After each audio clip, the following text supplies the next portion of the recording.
ही देगा अगर वो समझदार है। पोमेस ऑयल के अंदर वो कभी काम नहीं करेगा।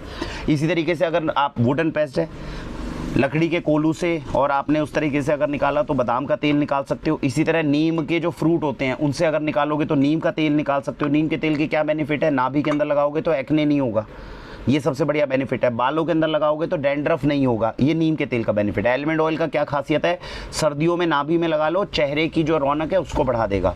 इसी आलमंड ऑयल को दूध के अंदर डालकर पी लो तो शरीर की ताकत बढ़ाएगा, आपको शरीर का बलवर्धन करेगा। कलौंजी का तेल दुनिया का सबसे ताकतवर तेल बोला जाता है इम्यूनिटी बढ़ाने के अंदर। कहा जाता है मरते हुए इंसान को, मतलब मौत को छोड़ के हर चीज़ का इलाज है ये कलौंजी का ऑयल।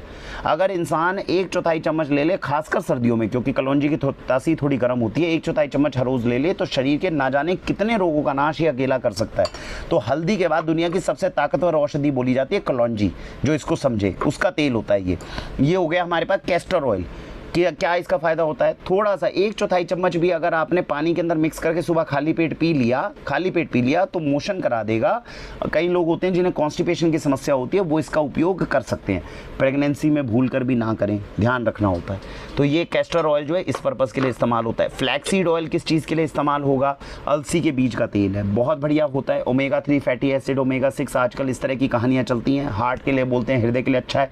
जो यहीं पर रुके हुए हैं उनको हार्ट की चिंता नहीं है, जो इधर उधर से घूमते फिरते आ रहे हैं वो कहते हैं जी फ्लैक्सीड ऑयल दो, मेरे को अपना बीपी कम करना है। वो कहानी नहीं समझ पा रहे कि क्यों हो रहा है। जड़ को तो काटेंगे नहीं और एक्स्ट्रा ये परचेज करके ले जाएंगे, चलो इससे हम ठीक कर लेंगे, कभी होने वाला है नहीं ठीक। लेकिन फ्लैक्सीड ऑयल अपने आप में, जो इंसान शुद्ध चीज़ खाता हो वो अच्छे खाने के लिए खाना चाहे तो ऑर्गेनिक फ्लैक्सीड ऑयल का इस्तेमाल कर सकता है। ऑलिव ऑयल की कहानी हमने आपको बताई दी। शरीर पर मसाज करने के लिए कौन सा तेल बढ़िया है, सरसों के तेल से गर्मियों में मालिश कर लीजिए, तिल के तेल से सर्दियों में मालिश कर लीजिए। इससे बढ़िया तेल शरीर पे मालिश करने के लिए कोई नहीं हो सकता। जिनके घुटनों के अंदर दर्द हो, कुछ हो, उनके लिए अलग से इन तिल के तेल के अंदर औषधियों को पकाया जाता है ताकि गर्माहट आए और शरीर पर थोड़ा आराम आ जाए, तो उसमें मसाज ऑयल का इस्तेमाल हो सकता है।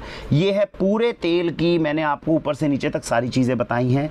मेरे हिसाब से आप समझ गए होंगे। एक पॉइंट रह गया, ब्लैक मस्टर्ड और येलो मस्टर्ड ऑयल के अंदर क्या फ़र्क है, काली सरसों और पीली सरसों के अंदर क्या फ़र्क है। अब समझिए ये कि काली सरसों का तेल जो होता है उसको आप जब भी उसमें कुछ पकाते हैं तो एक फ्रेगरेंस आती है काली सरसों की। अब कई लोगों को ये काली सरसों की फ्रेगरेंस पसंद नहीं होती। पीली सरसों के तेल में अगर आप कुकिंग करते हो तो वो सनफ्लावर ऑयल के मुकाबले मानी जाती है, क्योंकि इसमें स्मेल ही नहीं आती सरसों की। तो पहले ज़माने में भी होता था कि भाई अब कोई चीज़ है थोड़ा डिफ्रेंशिएट करना है, काली सरसों में और पीली सरसों में साइंटिफिकली न्यूट्रिशनल वैल्यू का फ़र्क कुछ ज़्यादा नहीं होता, कोई ऐसा देखा नहीं गया। लेकिन काली सरसों का तेल लोगे थोड़ी सरसों की स्मेल आएगी, पीली सरसों का तेल लोगे सरसों की स्मेल नहीं आएगी। अगर घर में काली सरसों का तेल इस्तेमाल करके किसी को सरसों के तेल की स्मेल आती है, 2 ऑप्शन है, या तो सनफ्लावर ऑयल ले लो या पीली सरसों का तेल ले लो, आपकी ये समस्या दूर हो जाएगी। तो इस तरीके से आप इस तेल का चुनाव कर सकते हो। तो तेलों के बारे में हमने ये सारी जानकारियां थी जो 5 साल में हमने सारी ऑब्जेक्शन समझी थी। मेरे हिसाब से हम उन सब का निवारण इस वीडियो में करने के लिए कामयाब हुए होंगे। समझदारी दिखाएं।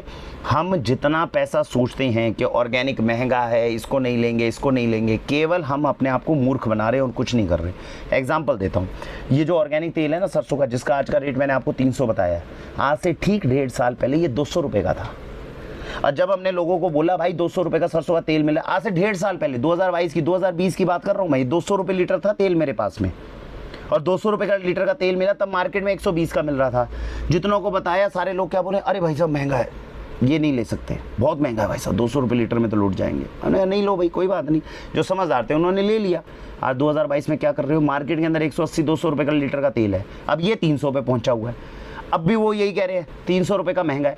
1.5 साल के अंदर अब वो मार्केट में मजबूर है 200 रुपये लीटर का तेल लेने के लिए, और वो 45% वाला ही तेल ले रहे हैं, वो जो हार्ट को अटैक करवाएगा। उन्हें पता है 5 साल बाद मरने वाले हैं। लेकिन मैं केवल आपको मूर्खता की हद बता रहा हूँ कि हम एक्चुअली अपने परिवार के साथ कर क्या रहे हैं। 2 साल के बाद में क्या अंबानी बन गए हो? नहीं। वो जो मार्केट में 120 रुपये लीटर वाला तेल था वही अब 200 रुपये लीटर के अंदर मिल रहा है 1.5 साल के अंदर। जिसने ऑर्गेनिक उस वक्त खाना था वो 200 रुपये लीटर में उस वक्त खाया उसने। 1.5 साल के अंदर कितना पैसा बचा लिया जी आपने, 100 रुपये लीटर करके। ऐसा तो है नहीं कि मार्केट में मिलने वाला उतना सस्ता ही मिल रहा है हमेशा आपको। तो ये फ़र्क हो जाता है केवल, जिस चीज़ के ऊपर हमें स्ट्रिक्टली सोचना चाहिए, इस पर विचार करना चाहिए। थोड़ा सा जागिए, रिपोर्ट्स को चेक करिए। मीडिया भी आपको बता रहा है हर 9वें इंसान को इस वक्त देश में 2022 में कैंसर हो रहा है। कैंसर की मात्रा आप समझ रहे हैं, हर 9वें इंसान तक पहुंच चुका है ये। हर घर तक में पहुंच जाएगा अगर हमने इन जहर को अपने घर में जाने से नहीं रोका। समझदारी की बात है, जितनी जल्दी अपना लेंगे कर लेंगे, नहीं तो जहर कब तक खाएंगे, खाने नहीं वाले। और ये एक ऐसी इंडस्ट्री है जिसको रातों रात डेवलप नहीं कर सकते। आप रातों रात जाके किसान को बोलोगे ऑर्गेनिक खेती शुरू कर दे, कल से वो शुरू कर देगा, बिल्कुल नहीं होने वाला। रातों रात सोचोगे ऑर्गेनिक स्टोर मेरे आसपास खुल जाएं, वो मेरे को ऑर्गेनिक सामान देना शुरू कर दे, कभी भी नहीं होने वाला। रातों रात सोचोगे कि ऑर्गेनिक सामान लिखा हुआ ऑर्गेनिक आ रहा है और वो शुद्ध हो जाए, कभी भी नहीं होने वाला।